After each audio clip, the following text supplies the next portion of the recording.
when Grandma and Grandpa were dating. Where did you first meet Grandma, and how old were you both? Well, I met her, I was 24 when I met her, and she was 20. I met her at the YWCA, but not from the front. Through a window from my job in the projection room, across to where the girls' club were meeting, and I saw her playing the piano. And gee, she fascinated me. But I saw her once or twice before that. This time, I jumped over and I asked the girls, who was the girl playing the piano? I told her I want to see her. So when she come over, I said, gee whiz, I said, I want to meet you. I said, what's your name? She says, oh, who are you? Why should I tell you my name? She says, I don't know you. Well, I said, I want to tell you something. I said, you know, I often wondered what my wife was going to look like when I got married. And I says, now I know. And I said, do you have any what? She says, what? I never heard that one before. She says, I've heard all the others, but not that one. She says, boy, oh boy, what a man. She says, I said, sure. I said, gee whiz. I said, you better get, if you have a boyfriend, cut him out. Call him, tell him tonight. He's finished. Because I said, you're going to be my wife. So I says, forget all about boyfriends. My gosh, and then I got talking to her about other things, and I arranged. I said, she said something that she wanted to come and see the show. I says, okay. That was a Tuesday night I met her in June, the first Tuesday in June. And I says, all right, why don't you come in Thursday night, and I'll let you and your girlfriend in, too. So on Thursday night, I get a note from the cashier. No, she never showed up Thursday night to see the show. But on Friday night she came and she sent me the note, and I still have that note somewhere. It says, sorry I couldn't make it last night, but she said, if you still care, she says, I will see it tonight if it's all right. See? What year Well, was that? that was 1929, June of 1929. And of course, I mean, the note didn't give me any chance to tell her, okay, come, you know. But she came anyway with her friend, and I told the cashier if she would come, that they should let her in with her friend. So she came up to see me. Of course, and they saw the show, and then they went home. And on Sunday nights downtown in Hazleton, we used to walk from the Grand Theater all the way down on the south side of Broad Street, down to the post office, across over by the post office, and walk west again all the way up to the Grand. Not just one or two people, but hundreds of people. When they just get out of church, you know, the different churches downtown, and they'd be walking up and down. They'd be maybe until 9 o'clock, 10 o'clock. They'd be walking up and down. There was a beautiful place there that had ice cream called Pretorius's, and they sold that soft ice cream. You could go in there and you could eat a quart and never stop thinking, you know, that it was, whether it bothers you or not. Were you serious from the start, or did you still Well, date other the girls? strange thing is that she's the first girl I ever dated, the first girl I ever went out with, and the first girl I ever said what I did say to. I was wondering afterwards if I wasn't a little too hasty. I was only 24 years old, and I was thinking maybe this won't work out. Who knows? Maybe she's been out with a million guys or something like that. But anyway, that didn't bother me. I didn't think about it at all. And the following Sunday, I took her, two or three girlfriends that were with her from their church. We got in the theater. I opened the door, and I went up and started running the movie for them. On top of it all, we stopped at Jacobs's, and I bought a dozen cream puffs. And they couldn't rate them all without even thinking about me. By how saving one for me. Luckily, I went out there, and I think they were going to gulp down the last one. I said, where's mine? Oh, they said, we forgot. We thought you already had yours. Oh, no. I said, I just bought them, that's all. And so they gave me one, so I had that. So that used to go on. Of course, the shows didn't change every week. We changed every couple of weeks. It started to become a habit. And then when CinemaScope came in, no, well, that was later on. And when that came in, sound rather. Well, sound had just come in right before that. The year before, I believe, sound came in there. But that was the beginning of a romance, and finally wound up just like I said. Do you See? remember what Picture. No, see, I don't. I wasn't thinking about pictures then. But then I was just, then she wouldn't tell me her name. I didn't find her name out until 2 weeks later.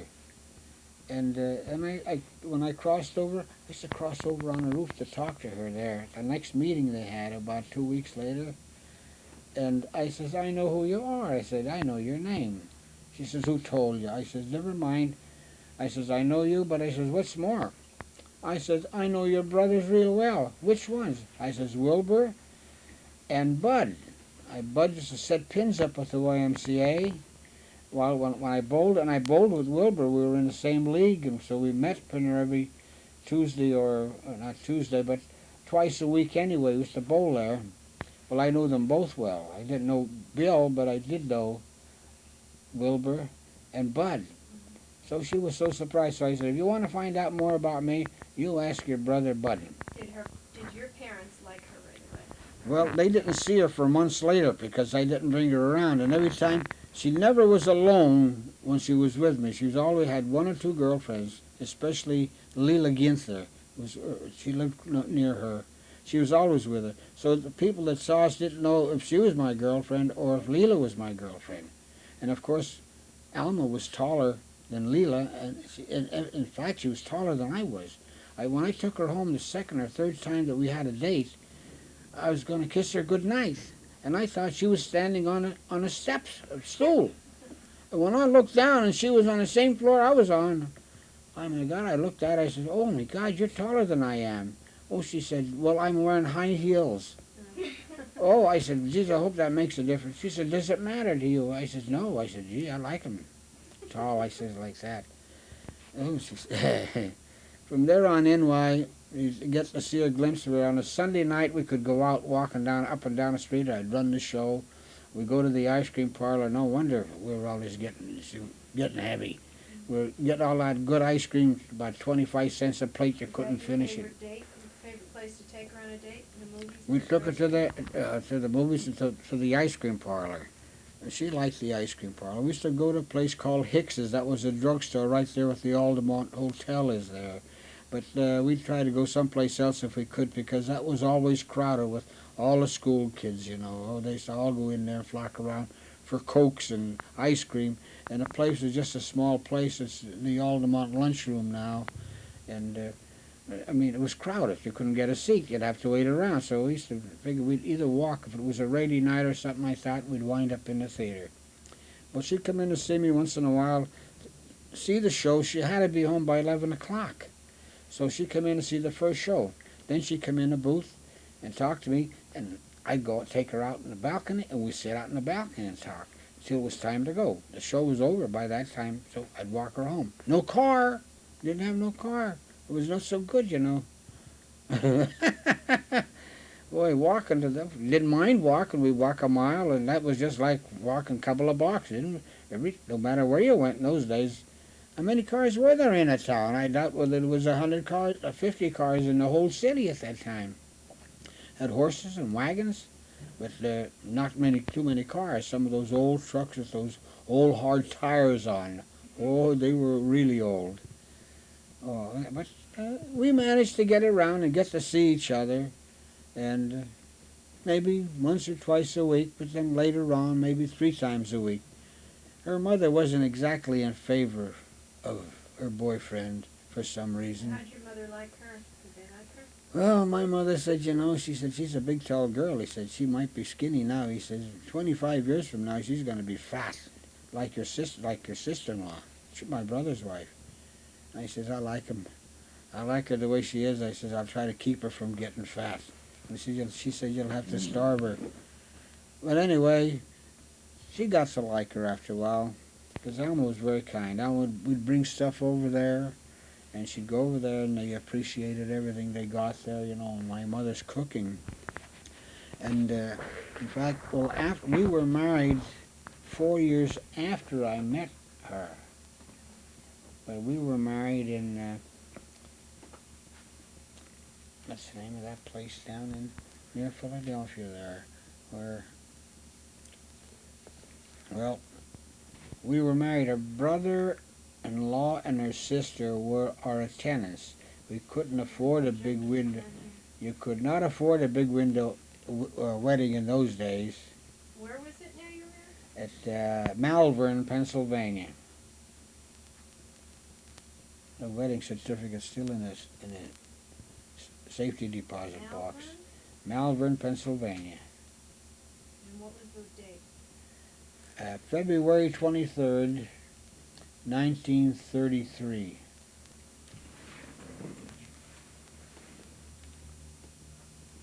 Okay, back to here. Now, did you ever have a big fight while you were dating? Yes, once in a while we had a big fight. We were going to go out to eat at one of the farmhouses out in the country, or churches rather, out there where they had chicken and waffles. And I don't remember what started her, but anyhow, she got mad. She said, "Stop the car." And I stopped it, and she got off. She said, "Keep going." Well, I drove around. She couldn't see me, and then I came back again.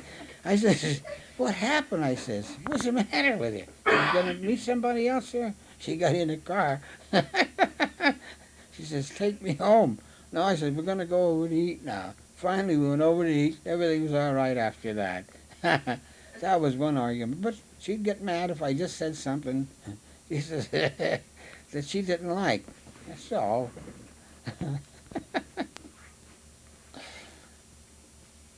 When did you ask her to marry you? And where were you? Well, I'll tell you, I actually proposed to her the first day I met her there. I said, and I told her she's going to be my wife. But I proposed to her even when I got to know her better, about 6 or 7 months. And then she said, she says, I would believe you, and I know you're sincere, but she said, my mother is a widow, and your mother is a widow. She says, I think we should help them out for a couple of years and see what we can do in the meantime if we can save some money on our own. And that's just what we did until we got married. And it's a good thing we saved some of that money, because we went on our honeymoon to Washington, D.C., and I had $27 in my pocket when we left Hazleton. Now, we went in a Colonial Hotel. We were in there 2 days, and then we decided to try the Lincoln Hotel, and we went in there for 2 days. Then on the way home, we stopped in a brand new motel. And I still had money when I got home. Not only that, we ate, we went to the show and everything. So we went a long, long way on $27. When I got home, she says, "How much money do you have left?" I says, "I had $6 left." She said, "Wow." She said, "That's wonderful." And we ate steak after we had left in Baltimore, right outside of Baltimore, Maryland, after we left the wedding ceremony. We had beautiful steaks. Where did you stay? What hotels did you stay at? We stayed at the Colonial Hotel. I think there was only 2 or 3 stories high. They tore that down ever since. And then we went into, I think it's called the Lincoln Hotel. That was a pretty big hotel there. We stayed there 2 days, or 2 nights rather. And then on the way home, we stayed at a motel. Place, and they had a restaurant there, and we had a nice dinner. And when we got back to Hazleton, the roads were just a sheet of ice. And what a time I had getting back to our little apartment that we had set up. We were just skidding all over the place. We were just praying we could get there. We made it. And of course, some of the friends that lived nearby came over, and we celebrated there in that little apartment. And I don't think we had it. We took a bottle of wine with us on the honeymoon. We even forgot all about that until a day or 2 after we unloaded all our luggage, and there was the wine. We didn't need it. I think we were half drunk to begin with. My brother-in-law was telling us during the wedding ceremony right before it started, he says, "Tony, this is your last chance, remember." He says, "I can hold them all back, all you have to do is just sneak out around the back. The car is over there. And he says, go. Don't come back. He says, he says, Did anything funny happen on your wedding day? That's This funny. is, okay. uh, Charlie told you you had Huh? Charlie told you you could get out yet? That wasn't Charlie. Who was that? You say your brother-in-law. Uncle Shub. Oh, Uncle Shub, yeah. Uncle Shub. See, he was married to Mabel and they were living down there. And they had one of those cut-rate drugstores. Used to go down there and get that ice cream of theirs. That was good ice cream. What was that? Philadelphia ice cream. Dolly Madison or something like that. That was very good. Where did you and Grandma first live, and where was your first job? We lived at, let me see, 979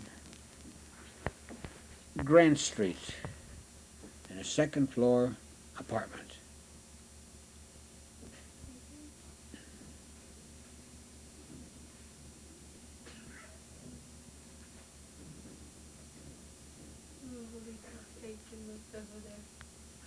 What's that? When you're sitting there on the floor. Yeah. Okay, you lived at 979 Grand Street in a second floor apartment? Yeah. And was that when you were still working at the theater then? I was working at the Grand Theater at that time, yes. I had been working at the Grand Theater since 19...